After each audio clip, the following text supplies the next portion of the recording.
Hey Tubies, it's Psychic Bob. It is so awesome to be back with you. Well, I'm sitting here today looking at my mystical Wiccan pendant. Isn't that great? I've shown this to some of you before. It's got the sacred tools of witchcraft or Wicca. It's got the dagger up at the top there for air energy. It's got the chalice, which represents water. It's got the altar, which represents earth, and the flaming cauldron, which is fire. Earth, air, fire, and water. The elements of Wicca and some of the sacred tools that go with that. This is the thing I love. You know, in the pagan traditions, there's so many wonderful mystical symbols. You know, we've got the broom for witchcraft. We've got the famous witch hat, you know, represents the cone of power. So many mystical symbols. The pentacle, like behind me. Well, you know, here we are coming up to Thanksgiving. By the way, early happy Thanksgiving to all of you. Tomorrow I'll be back here. I'm going to have a special Thanksgiving Day greeting for you, and we'll have that tomorrow. So make sure to be back here for that. But, you know, as we're coming up to Thanksgiving, a lot of you may not realize that there's actually a very big symbol that is actually pagan that's associated with Thanksgiving. How many of you have ever gone to somebody's house, or maybe at your own house, and seen like a big kind of a cone-shaped wicker basket with fruit coming out of it, or grapes, or, you know, different things? That's called the Cornucopia, or some people call it the Horn of Plenty. In fact, let me put a picture up here of a cornucopia so you can see what we're talking about.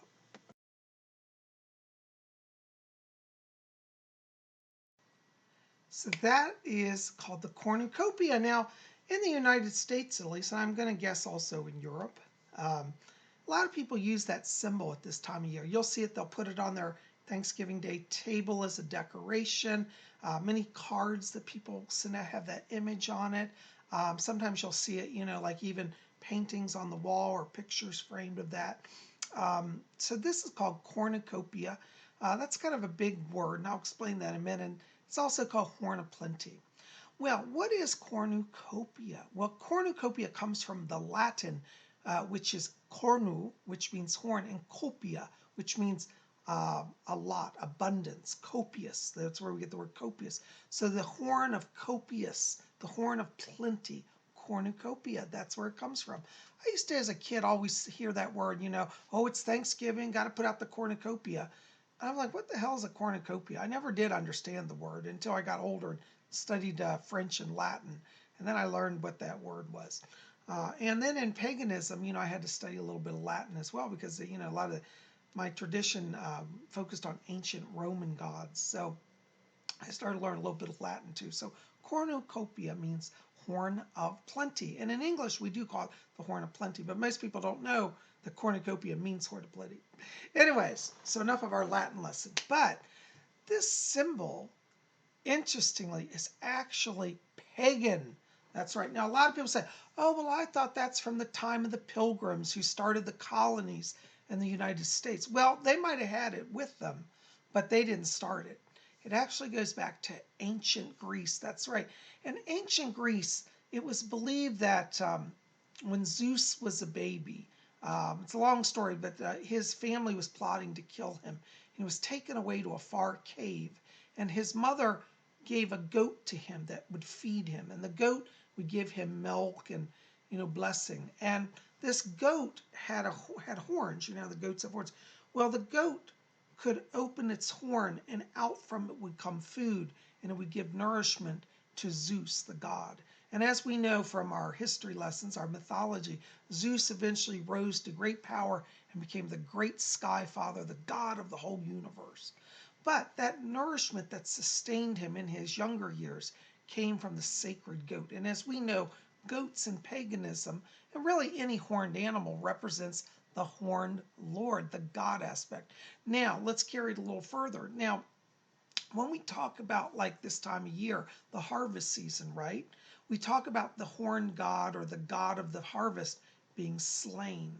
And so it's believed that the fruit of the earth comes from the god. Now, people say, well, I thought that was goddess. Yes, the goddess is part of it. The goddess is the earth itself, whereas the fruits of the earth are believed to be from the god. So the god and the goddess, their union produces the food which brings life. So cornucopia actually came from ancient Greece, and there are many pictures which we'll show at the end of the ancient gods holding the cornucopia. When I first started studying paganism, I was very fascinated with this because I didn't realize that this actually was part of paganism. I always thought cornucopia was just a British thing or an American thing. I honestly did. And to find out that really where it comes from, and I don't think most people are taught that these days, but it goes back to ancient Greece. And then the Latin community, the Romans, when they, adopted the Greco-Roman culture, the Romans took a lot of their mythology, their gods, their whole culture from Greece. So this is why we talk about Greco-Roman culture. And Romans continued using the cornucopia as a sign of abundance from their gods. There's a goddess called Fortuna, and Fortuna is often shown carrying the horn of plenty or the cornucopia. And sometimes food is coming out, fruits, sometimes gold is coming out of it. The cornucopia, as I said, was a magical horn from this magical goat that anything you needed could come from. So the goat's horn was removed, and it was like a kind of like almost like a space-time portal that things would materialize out of it. So this is where we get our cornucopia. Isn't that fascinating? So anyways, I just want to share that with you. I'm going to put some pictures here at the end that show various images of the gods with cornucopia. Now, the male god you see, that's Zeus, because it all originated with Zeus. There's going to be a vase. You'll see a Greek vase in there with the cornucopia. As I said, it started in Greece and it continued on into the Romans and even into modern day. We still have the cornucopia with us. So, but unfortunately, most people, at least in the United States, I can't speak for the rest of the world, most people here have no idea where it comes from. So when you're out this week and you're going to people's houses and having dinner with your family and you're at Thanksgiving events, I want you to look around and see if you see a cornucopia. What I find really interesting is that some people that are especially devout Christians, and I've been to different homes that are devout Christians, they sometimes display the cornucopia. And I always think, oh, if only they knew. And sometimes I'll ask them, I'll say, do you know where that comes from?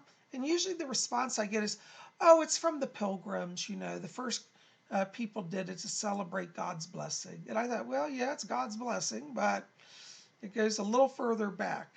Anyways, I don't want to, upset anybody, but I do find it funny that many Christians proudly and excitingly put up these displays, and they really were the type of displays that were used in the pagan cultures to celebrate blessing. Anyways, so that's my 2 cents on it because, I just love it because as a Wiccan, I think that many of us at this time of year, we kind of get pushed back and everybody wants to make everything Christian, at least in the United States. I can't speak about the rest of the world. And I'm not against people being Christian, that's fine. But I find it interesting that most people, when they talk about Christmas, have no idea that it actually was adopted by the church from the pagan celebration of Yule. Now, as I said, Thanksgiving is not a pagan holiday, but its symbols are taken from the ancient pagan cultures. So there you go. Anyways, guys, by the way, for those of you in Canada, I think you had your Thanksgiving, I believe it was back in October. And I'd love to hear from you in Canada particularly, because you guys have this holiday. I don't know much about the Canadian Thanksgiving. Is it based on the same things as the American Thanksgiving? Do you have the same stories of pilgrims gathering? I'm curious because all I know is that Canadian Thanksgiving's done like a month before the American Thanksgiving, but yet it exists. So tell me about your experiences in Canada with Canadian Thanksgiving.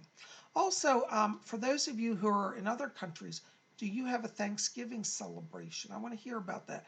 Do you have the Horn of Plenty? I want to hear from those of you in England and Australia and Germany and France. I want to hear about your experiences.